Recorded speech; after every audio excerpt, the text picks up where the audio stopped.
Question number 6, मनुष्य के आहार नाल की रचना का वर्णन करें। मनुष्य का पाचन तंत्र। मनुष्य जितने भी जीव जंतु, उसमें मनुष्य जो है सबसे उच्च श्रेणी का जंतु है। इसका जो भोजन होता है, भोजन का जो पाचन होता है, इस पाचन के लिए एक विशेष अंग होता है मनुष्य में, जिसे हम आहार नाल कहते हैं। इस आहार नाल का संबंध मतलब इस आहार नाल का जो से संबंधित कुछ ग्रंथियाँ होती है, जिसे हम पाचक ग्रंथियाँ कहते हैं। इसी पाचक ग्रंथियाँ से एक रस निकलता है, जिसे हम पाचक रस कहते हैं। यही पाचक रस भोजन को पचाने में मदद करती है। आहार नाल तथा इससे संबंधित आहार नाल से संबंधित जितनी भी पाचक ग्रंथियां हैं और जितने भी हमारी पाचन क्रिया होती है, यह सब मिलकर पाचन तंत्र का निर्माण करता है। अब है कि मनुष्य का आहार नाल कैसा होता है। मनुष्य का आहार नाल। मनुष्य का जो आहार नाल है एक कुंडलित रचना है, मतलब कुंडलित सर्कल जैसा रचना है, जिसकी लंबाई करीब 8 से 10 मीटर तक होती है।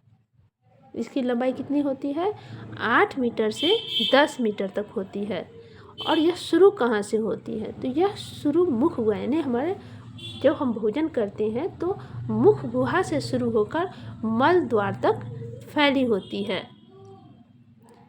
आहार नाल के विभिन्न भागों की संरचना, मतलब आहार नाल से संबंधित जितनी भी संरचना है वो अलग अलग होती है। हर भाग की संरचना अलग होती है। जैसे लीवर की संरचना अलग है, छोटी आंत की संरचना अलग है, बड़ी आंत की संरचना अलग है, मुंह की संरचना अलग है। मतलब सबकी संरचना अलग अलग है, सबके कार्य भी अलग अलग है। अब मुख गुहा का क्या कार्य है? यह आहार नाल का सबसे पहला भाग है। यह जो है ऊपरी तथा निचली जबड़े से घिरी रहती है। हमारे ऊपरी जबड़े में भी दांत होती है और निचले जबड़े में भी दांत होती है, और ओठ से ये ढका रहता है। मुख गुहा में जीभ तथा दांत होते हैं। दांत का कार्य भोजन को पीसना होता है। जीभ जो है एक प्रकार का रस निकालती है, जिसमें दांत का कार्य जो होता है भोजन को पीसने का होता है। मतलब वो भोजन को छोटे छोटे टुकड़े में पीसते हैं, मतलब उसे चबाने में मदद करता है। और जीभ जो है वो उसमें एक छोटे छोटे अंकुर होते हैं। जीभ में एक छोटे छोटे, जीभ के ऊपरी सतह पर कई छोटे छोटे अंकुर होते हैं, जिन्हें हम स्वाद कलियाँ कहते हैं। इन्हीं स्वाद कलियों के वजह से हम जो भोजन करते हैं उससे मीठा भोजन हमें मीठा, खारा, खरा, खट्टा, कड़वा आदि का ज्ञान होता है। और जीभ जो है अपनी गति के द्वारा भोजन को निगलने में मदद करता है। जीभ के ही मदद से भोजन जो है हम निगल के उसे अंदर की ओर जाने में मदद करता है। जीभ से एक प्रकार की जीभ में जो होती है लार भी बनती है, जिस लार की वजह से भी भोजन जो है अंदर निगलने में हमें मदद मिलती है। तो मुख गुहा में दांत का भी महत्वपूर्ण स्थान है और जीभ का है। जीभ के वजह से हमें भोजन का स्वाद का पता चलता है, और जीभ के ही वजह से, उसकी गति की वजह से हम भोजन को निगल पाते हैं।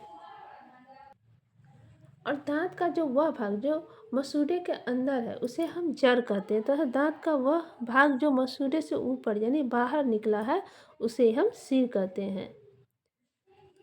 तो जड़ या सिर के बीच का भाग जो है ग्रीवा या गर्दन कहलाता है। प्रत्येक दांत के भीतर एक मज्जा गुहा भी होती है। इसके ऊपर दंतास्थि या डाइटन होती है, जो दांत का अधिकांश भाग को तैयार करता है। यह हड्डी से अधिक कड़ी तथा पीले रंग की होती है। डेंटाइन के ऊपर इनामेल की एक कड़ी परत होती है, जो दांत को सुरक्षा प्रदान करती है। दांत भोजन को काटने चबाने का कार्य करता है, और इसकी कुल संख्या 32 होती है। दांत जो है वो 4 प्रकार के होते हैं: कर्तनक, इंसाइजर, भेदक तथा केनाइन। अब चर्णवनक या कहिए तो प्रीमोलर तथा चर्णवनक या मोलर, इसका कार्य जो होता है भोजन चबाने में यह मदद करता है।